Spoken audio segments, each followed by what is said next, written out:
we're embodying the things that we speak of, like truly embodying the whole thing. Like you actually have to be a person. This is where your energy is most effective because it has the emotional content. People can feel where you come from when you're speaking from the heart, but you're also coloring it with the harmonic essence of the personality, of the ego filter. That's cool. Of course, all of the gifts, as expressed before, this is a mechanism, a tool, an instrument in which the creator wishes to express itself. The way that you are, how you speak, the sound of your voice, the texture of your tone, your personality, all that stuff got to come through if it's gonna hit. Yes, I have the gift of articulating beautiful truths, and so do you in your own way. It's your way. And this is what the creator made. You were designed absolutely perfectly. By infinite intelligence, all aspects of your being were choices done purposely. So you have to recognize the divinity and that there's nothing in our experience, in our way of being, in our swagger, if you will, that's not divine. All of it's on purpose. Our job in healing is accepting all of this. Like accepting our sense of being. And not getting in the way with all these expectations that we place upon ourselves. All these filters of, what we think spirituality look like and how it's supposed to be, or the people that did it before us. We're moving into a more evolved space when it comes to our relationship with appreciation, spirituality, self-reflection, and knowing the expression of the divine truth. Our whole experience here within the lower dimensional constructs, they've given us somewhat of an edge.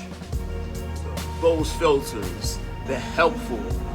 It's allowing you to integrate these ways of being where it's natural. It's not for play, and you don't have to change your voice or carry this burden of expectation on yourself to allow for your divinity to shine.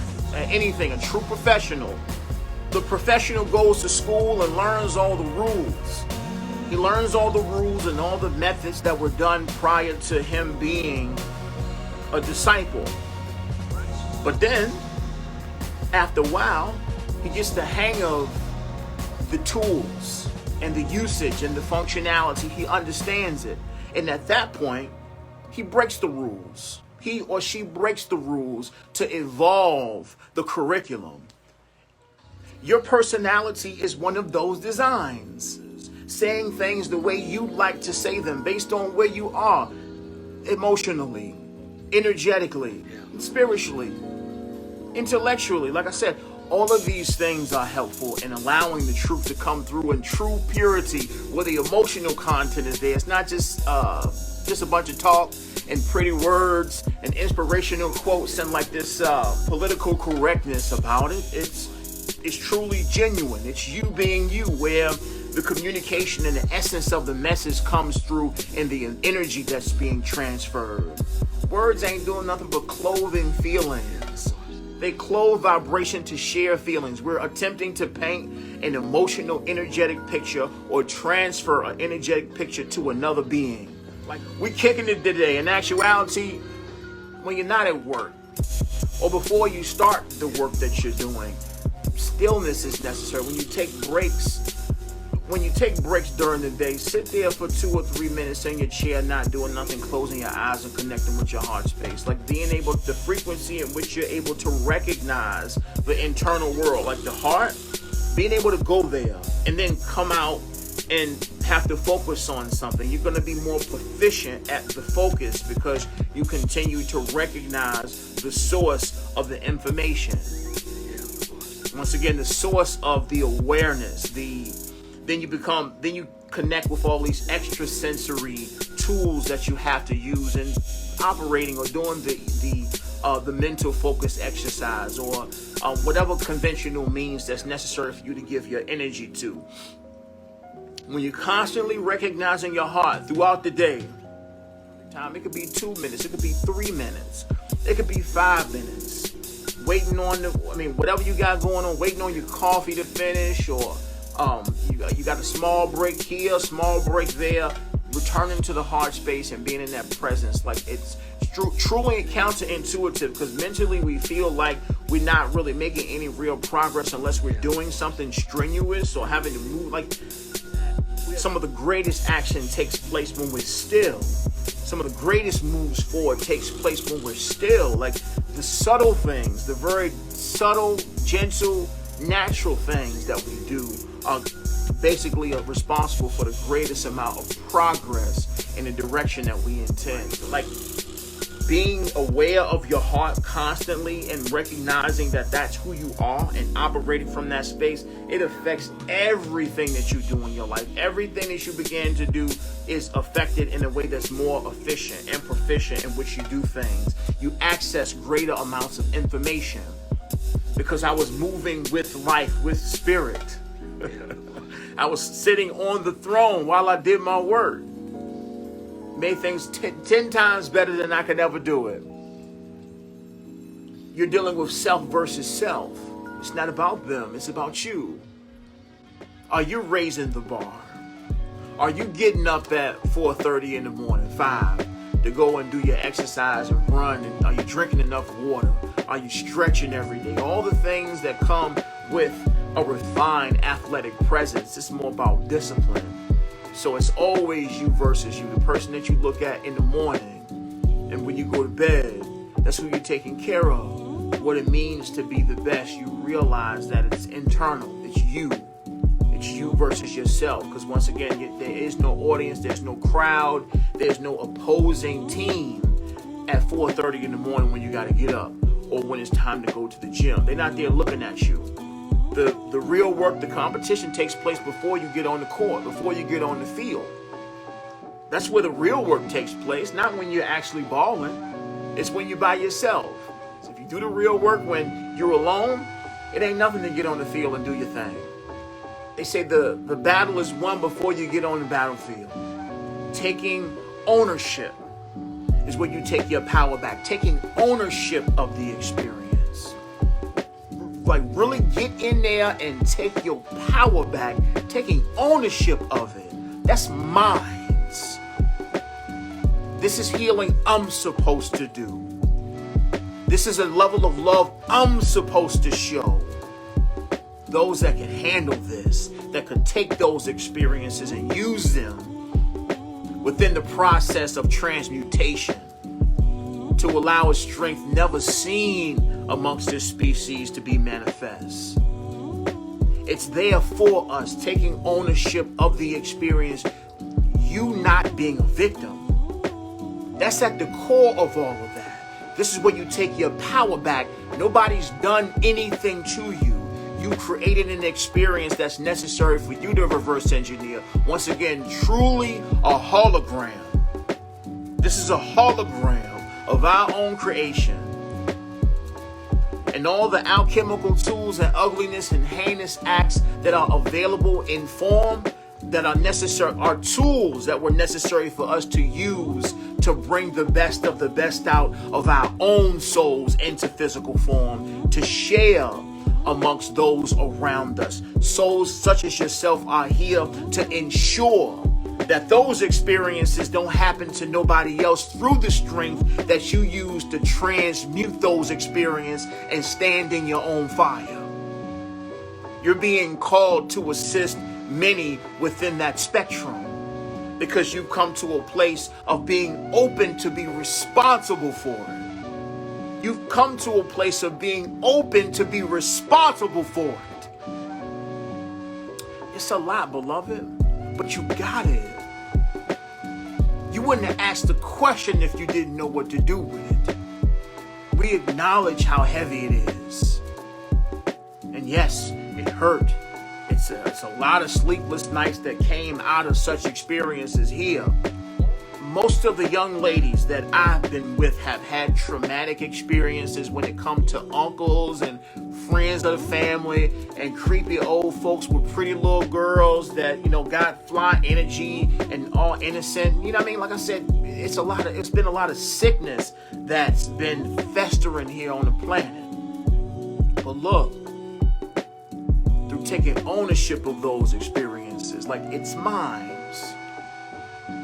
I recognized what it was. It was me calling myself home, to display, to experience, to use those as tools of my own creation, to drive me and have the emotional content to express the levels of healing that were necessary for those around me, those within the same spectrum of being who've had the same experiences.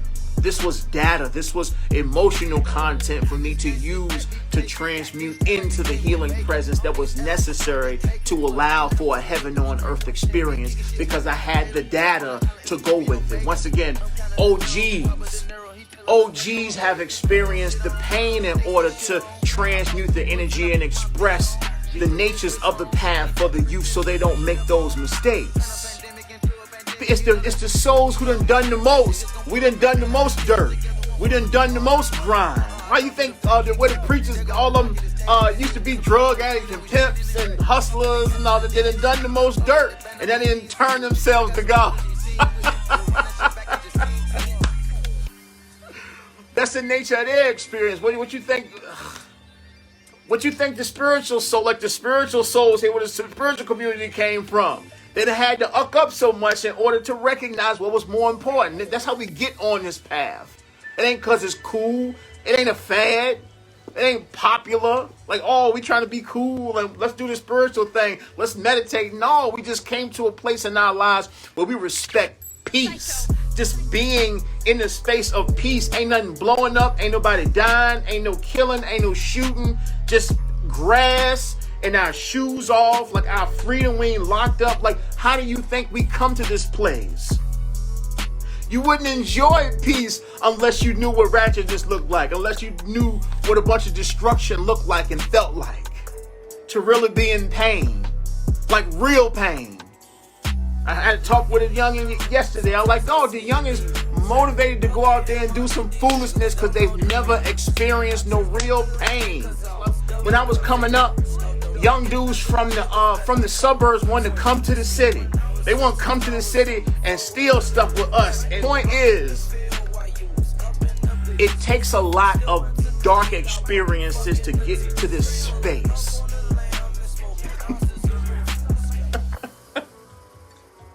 Real talk. You wouldn't want to. Peace wouldn't be exciting enough for you if you didn't experience all that mess. Come on, Yoda said Jedis don't desire adventure and excitement and explosions and a bunch, because we already know what that is. And when you're beginning, it's supposed to be fun to fail. It's just fun to do what you're doing. The purpose of it is to have fun off top, especially when you're brand new. Learning, observing, and being inspired by others. But in your own work, just doing it. You gotta fail. That's gonna work out the kinks. That's gonna develop your confidence. You have to fail. You have to do it. Hobbies turn into things that are of great value amongst humanity. Things that we do for fun, that we enjoy doing. But we have to invest the energy in ourselves in doing the work itself, even amongst our doubts. They say courage is being scared and doing it anyway. Do it scared. Do it with fear. Do it nervous. Do it with the anxiety. You just got to do it.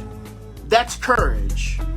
That's strength. Just doing it regardless of what happens. You might forget or mess up or what. You just got to do it. Step out there. You just got to show up. You got to get up and ball. You got to get up and train. You just got to get up and do the work. And yes, it's supposed to be fun, but that's where your energy goes. Your energy goes into proactivity. What's responsible for the hesitation is judgment. Like the judgment you have for yourself. That's what you're not wanting to face, because it's like, okay, I'm gonna do it, but I'm gonna do it wrong, and it's going to suck, and I'm gonna mess up, and that voice, that energy, that judgment, that weight is stopping you from taking the first step and just doing it, and doing it wrong. You got to do it wrong and be okay with doing it wrong. When you do it wrong enough, you're gonna end up doing it right. Is your confidence is developed through doing it wrong. Like you're priming yourself to, like you're shaking the judgment off of yourself through doing it wrong. You got to do it wrong enough until you're confident with doing it. You're getting it all out. And once again, as you release that judgment, you become more beautiful. And once again, when you say do it, I'm talking about according to yourself, according to the ego. Because you don't make no mistakes. You don't make no mistakes. You're supposed to do it like that. This is supposed to be your experience. It's this voice in your head. It's the ego that's stopping you from taking the first step in the direction that you're supposed to go. Your heart screaming at you. It wants you to go. Please do this. You were made for this. You were built to do this. You would not want to do it unless you had everything you needed and the capabilities inside for you to do it the best and the most. Like, please ignore the tool. Ignore the servant. Let this relax and just do it. And do it wrong a bunch of times, again and again and again and again, until you're amazing. And then you can be sweating yourself like, yo, this is crazy. I'm so good at this. Or actually, what'll happen is you'll still be telling yourself inside, and people around you will start appreciating it before you do, because you're just willing to do it wrong. And they'll notice the beauty in it before you do, because you're still healing this judgment. It's an internal exercise. You're shaking you're shaking your own hate off. It's like we get into these tantrums and people make things deflecting tools, like, oh, my haters, shout out to my haters, I'm trying to get y'all up off me, and whoop, whoop, whoop, and giving all this energy to people outside of us. But in actuality, we're dealing with our own energy. We're dealing with our own hatred. We're dealing with our own judgment. It's our stuff. The people that you see outside of you and this abundance of haters that you assume are outside of you exist in here. It's all your stuff. It's all your stuff. But you're projecting and, oh, well, such and such don't like, and he, don't support what I'm da-da-da-da. And yeah, these are ghost reflections. It's all your own energy. When you release and continue to do the work of relaxing the judgment of yourself, you won't feel such tension, this anxiety of feeling like people are judging you for everything that you do. Ain't nobody judge you. It's all you. This whole story's been about you.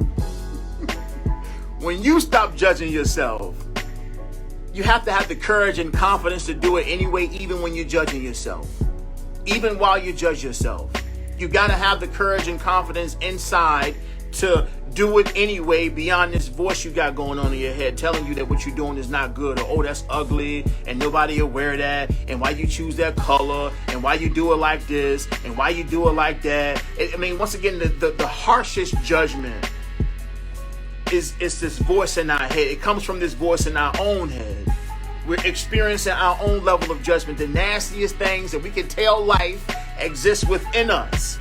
It all belongs to this voice. The nastiest things we can say about people on the low is all inside of us. So we face that. Are you paying attention to everything that's unfolding before you right now? Are you paying attention, beloved? It doesn't matter if they like it. It only matters that you like it. That's the only thing that matters, that you like it. You're your own biggest fan right now, and that's how it always starts. That's how any great career starts. You got to be your number one fan. You got to be your number one fan. You could be in the house doing it by yourself, turn the music on, dance, enjoy what it is that you're doing. Because that energy goes into the work. All the energy that you invest in what you're doing goes into the work itself. People can feel the resonance of the mood that you were in amongst your creations. Your desires deserve your fire. Only your desires deserve your fire. Not what you don't want. Not what you don't prefer. You invest so much energy into the things that bring you joy. When some BS come up, you ain't got the money, you ain't got the energy to waste on it. You ain't got the time to invest. Oh, I already spent my energy in the house, dancing around to my own music, painting, enjoying myself, doing my writing and celebrating what it is that I'm here to create. I've already spent all my money on what I wanted to experience. That's my energy for today. I'm broke now. I ain't got the money to invest in what y'all got going, all this stuff and bad news and gossip, and so I ain't got it. I'm out. I'm broke. I ain't got it for you. I'm sorry. I done already invested that and having a good time at the house. I can't wait for y'all to see this new project I got jumping off. But I ain't got the money to spend on that drama y'all got going on right now. You trying to sell me this news story? I ain't got it, bro. I'm sorry. Me remaining humble and balanced and accepting that everybody ain't where I'm at intellectually, based on sensitivity or whatever the case may be. Everybody ain't there. And there's souls that are aware of things that are like beyond our conscious comprehension by light years. They're not there looking at us as if we're dumb. They ain't in the sixth dimension yet, and they don't know how to control their energy. They still dealing with bills and money and so on and so forth. Like, there's always tiers to awareness, levels of existence. So when we take this arrogant position of looking down on those that are vibrating at a lower frequency than ours, then, we make ourselves susceptible to, we don't want to deal with, no. Arrogance is the forerunner of embarrassment. We've experienced enough pain and suffering to know better than that. There's always more to learn. There's always more to realize. The only difference between the master and the student is the master knows that he's always a student. There's always more for us to learn. Where me being engaged in the process of understanding what infinite intelligence is showing me, I don't got time to focus on other people and look at their paper and look at the problems or questions they got wrong as a metaphor. Oh, you ain't got that, and you ain't done that homework yet. You ain't done it. Eyes on the field. Life is still teaching me. Life is still showing me what's necessary for me to understand. I ain't got time to be on their paper or what they understand or what y'all don't get that yet. And no, we still got work to do.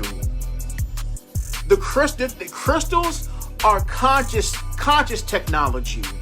They only cooperate with conscious beings and handlers that are open to the energy that they have to offer. Crystals aren't here to prove that they are real or they're vibrating at a particular frequency or they can heal aspects of your body. They're not here to prove any of that to you. It's up to the individual, the conscious being, the manifestation of the creator that's open and aware of those realities and their existence and the intelligence that are integrated in their existence to trust and allow and receive that information and recognize their existence and divine respect. That's the only way in which they are able to coexist and work with you as an individual. The amalgamation of all of your lifetimes on planet Earth is through this one form, which includes all of the gifts that you had or that you cultivated in many previous lifetimes. So there's things that you know how to do, that you've done in previous lifetimes before. It's just that you don't have the conscious awareness that you know how to do this, or you have those gifts. It's just that when you're being called to do these things, intuitively, when you feel like doing this stuff, there's something inside of you that's telling you, hey, you are a master at this. You've been a master at this, and now I'm attempting to get you to do it, to do the work, to go through the experiences and gather the muscle memory of what you know how to do already. It's just that as you do it, you're going to feel like you don't know what you're doing, and like you're going to fail or do something whack. And it's like, yeah, you have to do that in order to call upon the muscle memory in which that's installed in your being already. Through the innocence of being present, you access these gifts. And you allow for this stuff to come out of you because it wants to express itself in this lifetime. This is the beauty, or this is a part of the beauty that you've come to earth to manifest, to share. These are the gifts in which you decided that this lifetime you would share this gift, and this gift. And you will be extremely proficient, and you use those gifts to reveal and be an instrument of the heavens. But of course, you got to be humble. You got to be open.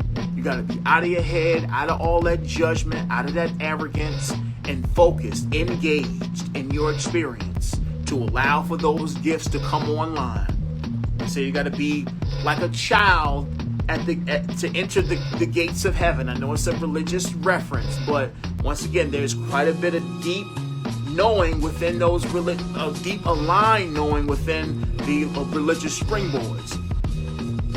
As a child, innocent, open, beyond judgment. Like I said, the home of wisdom is openness. Beyond the arrogance of feeling like you know and all that's wrong and you don't do it like that and that ain't spiritual and blah, blah, blah. Like all this is ego talk. Once again, arrogance is the forerunner of embarrassment. Don't play yourself.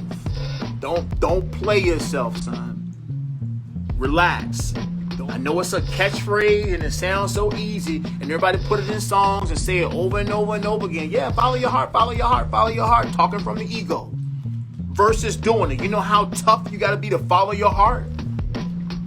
Following your heart is like walking down the street with 1,000 people and somebody stopping and saying, hey, I think we going the wrong way, and walking the other way. It requires confidence to do that. Because if you think you're not going to get some pushback from the other 999 people, you're playing yourself.